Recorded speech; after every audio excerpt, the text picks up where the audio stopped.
I am Dr. Sylvia Paroi, Assistant Professor of Community Medicine Department, Ad-Din Akij Medical College, Khulna. Today we start the second lecture on descriptive study. In previous lecture, we discussed about the steps in descriptive study, where we discussed definition the population to be studied. Secondly, defining the disease under study. Then we discuss about the description of disease by place, person and time. In previous lecture, we also discussed clinical definition and operational definition. That by example we can see the tonsillitis, how to define clinically tonsillitis and how to define tonsillitis by operational definition. Then we describe the disease by time, place and person. Today we see the fourth step of descriptive study, that is measurement of disease. How to measure the disease in descriptive study. We can measure the disease in terms of mortality, morbidity, disability and so on. Morbidity has two aspects, incidence and prevalence in community medicine aspect. Incidence can be obtained from longitudinal studies and prevalence from cross-sectional studies. So, we know that descriptive epidemiology has two types, cross-sectional and longitudinal. So, from longitudinal study we can obtain incidence and by cross-sectional study we can obtain prevalence.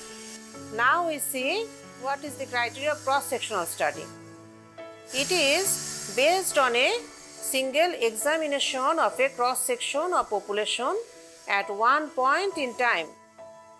Cross-sectional study is also known as prevalence study because we can obtain prevalence from cross-sectional study. Cross-sectional studies are more useful for chronic than short-lived diseases. Such a study cannot tell us about the natural history of a disease, its etiology and incidence. Now we see the characteristics of longitudinal study in shortly.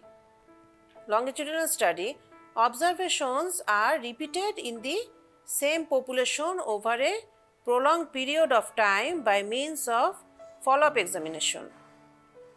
Longitudinal studies are useful due to study the natural history of disease and its future outcome. Secondly, for identifying risk factors of disease and for finding out incidence rate of disease.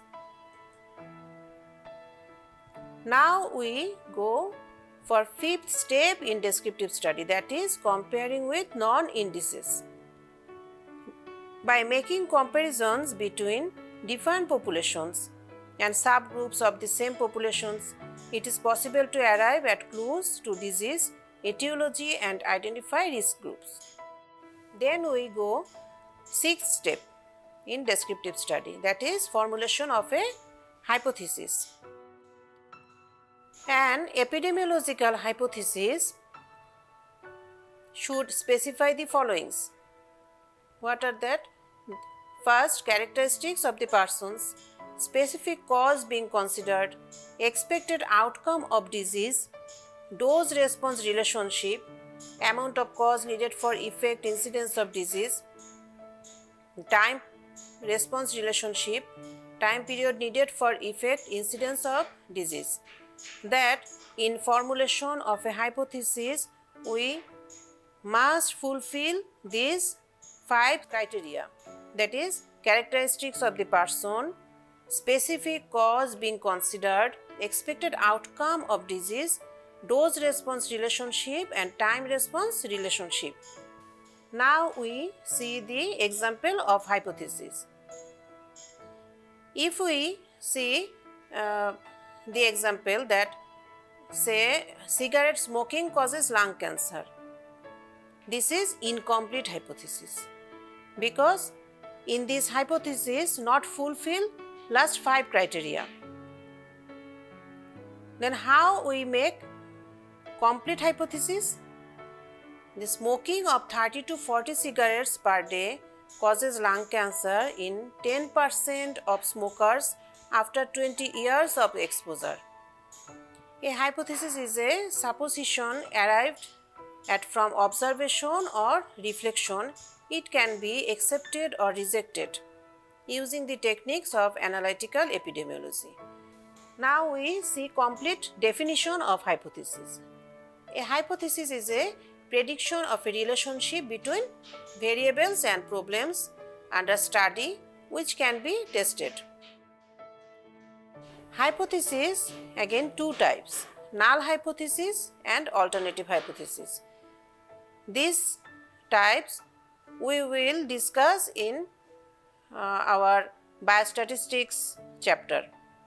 Now we see the uses of descriptive epidemiology.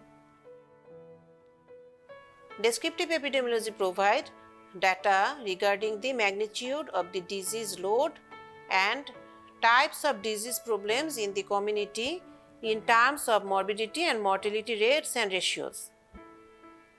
Then it provides clues to disease etiology and help in the formulation of an etiological hypothesis. It also provides background data for planning, organizing and evaluating preventive and curative services.